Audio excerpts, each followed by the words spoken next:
ఆ మహాశివరాత్రి పరమశివుడు లింగాకారంగా ఆవిర్భవించాడు. అది ఎంత పెద్ద లింగము అంటే యజుర్వేదం దాని గురించి మాట్లాడింది.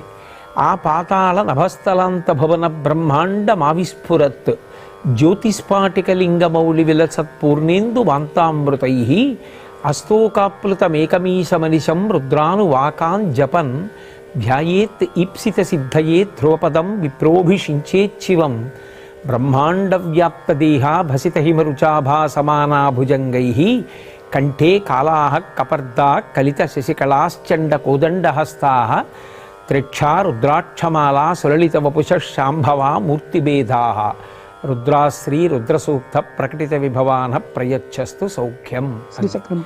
పాతాళం కన్నా కింద నుంచి పైన ఉన్నటువంటి అంతరిక్షం కన్నా ఇంకా పై వరకు ఒక జ్యోతిర్లింగము ఆవిర్భవించింది. అర్ధరాత్రి వేళ బాగా కంటిని ఆకర్షించేది ఏది అంటే జ్యోతి. అర్ధరాత్రి వేళ కరచరణాదులు లేవు, కానీ ఒక రూపం ఉన్నది. అందుకే అరూపరూపి అంటారు శివలింగాన్ని. అంత పెద్ద శివలింగం జ్యోతిస్వరూపంతో ఆవిర్భవించింది.